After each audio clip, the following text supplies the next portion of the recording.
the Army-Navy game, a game that has a little bit more meaning to it than any other college football game, because 98% of these guys probably not be going to the NFL. In fact, they're going to be going defending our country, both, on abroad in the Army and the Navy. So again, what great sacrifice they give. But for at least 60 minutes, they get to play football. So that was pretty cool. Of course, if you do not know, Navy blew Army out in a 31-7 win. Navy now leads the all-time series 61-52-7. Their quarterback, Malcolm Perry of Navy, set a single-game record for 304 rushing yards on 29 carries. He also added 2 touchdowns, including one from 55 yards in the second quarter. The Army could not stop him. The midshipmen reached the 10-win mark for the 5th time in school history and can tie a record with 11 victories if they can win their bowl game. These are other notable performances in the game. Army quarterback Christian Anderson, 21 carries, 56 yards, and a touchdown. Navy quarterback Malcolm Perry, 29 carries, 304 yards, and 2 touchdowns. Navy fullback Jamal Carruthers, 22 carries, 75 yards, and a touchdown. 1 reception, 1 yard. So he had a receiving touchdown and a rushing touchdown in the Army-Navy game. And again, it was a blowout by Navy. I think we all expected Navy to blow them out of the water. A lot of people didn't have, them winning. The bowl game that Navy's in will be on New Year's Eve at 3:45 in the afternoon. They're going to be in the Liberty Bowl at Memorial Stadium in Memphis, Tennessee, against the Kansas State Wildcats. So that should be interesting. Army season ends after a 5-8 campaign. The Black Knights results are a step back from their 11-2 season the year before.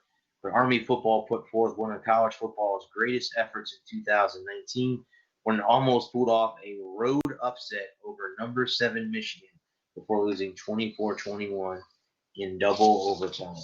All right, guys. So here, like I said earlier, here are the bowl games. And here are some experts that are going to pick the games, going through, how to do it, how to pick and stuff like that. I'm sorry, guys. I thought the article was about them picking the bowl game. It was actually talking to you about how you can bet on it, which games you should stay away from, which games you should stay from. But guys, like I said earlier, there are 2 new head coaches in the state of Florida. Not only did USF get a new head coach, Florida State got a new head coach as well. Former Memphis coach Mike Norvell joined as the next FSU head coach. And this is an article that was written in the Tampa Bay Times about signing day is hard for new coaches. This early period makes it harder. Jeff Scott is bound to sweat out every nickel of his $500,000 de facto signing bonus due to him in January. He landed in Tampa on December 10th, just 9 days ago, to become the newest head coach at USF. Now, he has got some signees, guys, for USF. It does make it kind of hard because Scott will be returning to the Clemson Tigers in the college football playoff as they play Ohio State in the first game. If they are able to get by Ohio State, they will either play Oklahoma or LSU in the national championship game in a couple weeks, about a week and a half from now. So there's, again, it's very, very hard. Anxiety and pressure has transferred over coaches, namely those hired in mid. Also, Josh Heupel was hired in December 5th, 2017. Dan Mullen hired November 26th of 2017. Norvell was also hired 2 weeks ago. So it's hard, to recruit in such a short time frame. So it makes it a little bit tougher for new head coaches. Now, I believe, guys, and correct me if I'm wrong, if there's any Florida State fans out there, you can message me. I don't think Mike Norvell is going to be coaching in Memphis's bowl game. Now, the Memphis Tigers, once again, I got to see them full hand. They were the cream of the crop when it comes to the AAC, the American Athletic Conference. And I agree with Lewis. I mean, he's out there right now. I heard on the show they were talking about Rutgers. I think Rutgers would do very well in the AAC. I don't think they belong in the Big Ten. Their school is not built for that. They're getting beat handedly. The AAC, I think, would be a perfect conference for them. You have UConn is now independent. UMass is now independent when it comes to football. They have left the conference.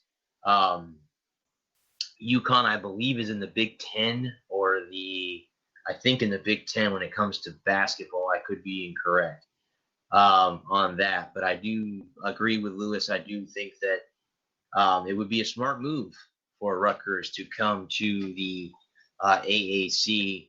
And then again, guys, I'm going to go ahead and, that's all the college football news I have. I'll go through the bowl games when I get back again on January 2nd. The next show will be January 2nd. I have a family function going on next Thursday, and I'm going to be busy. Obviously, next week is Christmas, guys. I'm going to be busy at work, and I don't have time, unfortunately, to get on here past Thursday or before Thursday. I don't want to get on here Wednesday night because a lot of people are going to be celebrating the holiday with their loved ones, and I really don't want to be hampered into doing a show on a holiday that I should be spending time with my family. And in fact, I have to get up early the next day for work, so I really don't want to be on here. So the next show, guys, will be on January 2nd, of 2020. So if you guys did not hear, the New England Patriots, who I'm a fan of, have been caught again filming the sidelines of the Cincinnati Bengals. If you did not hear the tape on Fox the other day,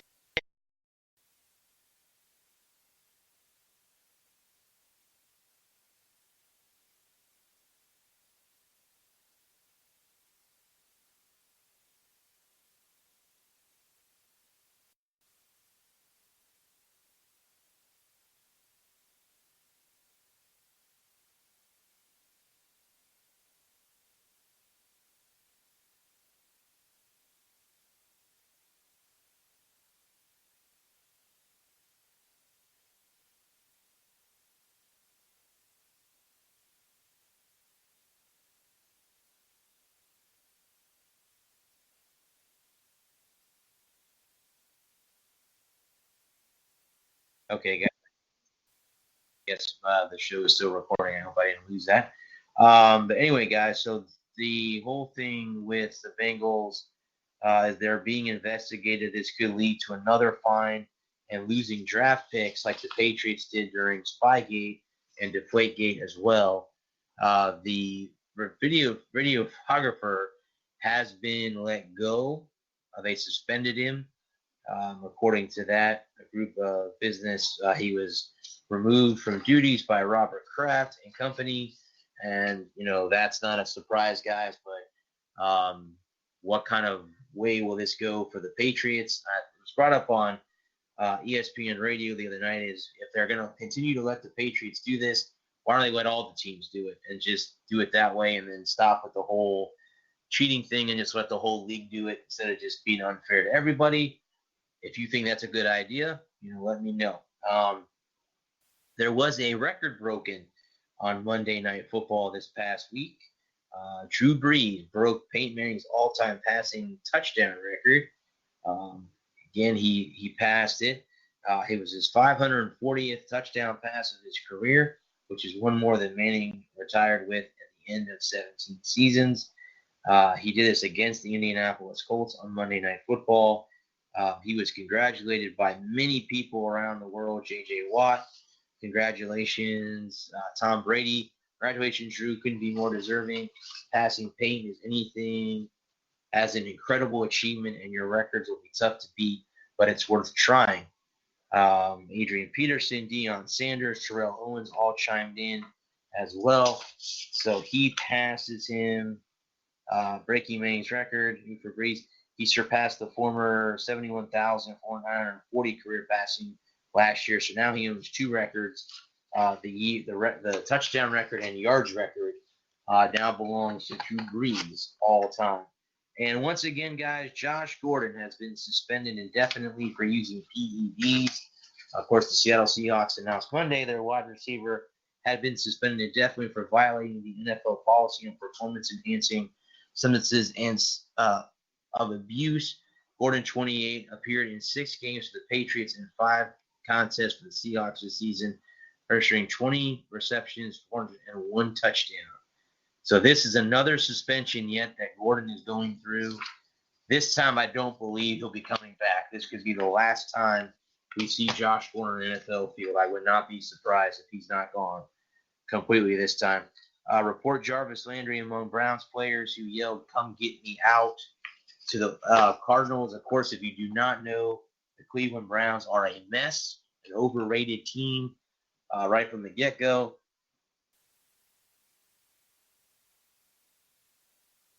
Another thing I caught on the Lake Erie show the other night was that they want to keep Freddie Kitchens. I'm sorry, guys. I know that you don't want to have a revolving door with a coach. He's not the right guy. He needs to be let go. They need to bring someone else in there and somehow get the Browns. Someone needs to tell Baker Mayfield to shut his mouth and play football. And you have Jarvis Landry now wanting out of there. You have Odell Beckham Jr. up to his antics. You already have guys being suspended for hitting players with their own helmets. So, I mean, it's been a really big, a bad year for the Cleveland Browns. They need to get a fresh start. So that was kind of, he was yelling and screaming that he wants out of Cleveland. Come get me out of here, to the Arizona Cardinals. There's an NFL AFC East opponent, the Buffalo Bills. Continue to win ugly. Of course, if you do not know, they clinched a playoff spot for the first time in a long time that the Buffalo Bills are going to the playoffs. They defeated the Pittsburgh Steelers 17-10 on Sunday Night Football. The Bills will be heading to the playoffs for just the second time in 3 years.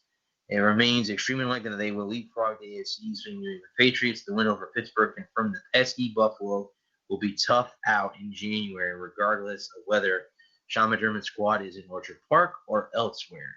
This is the first 10-win season since 1999 and clinched the playoffs for just the second time in 3 years for the Buffalo Bills. So that is interesting. They continue to be they're a good team. They're a good defensive team.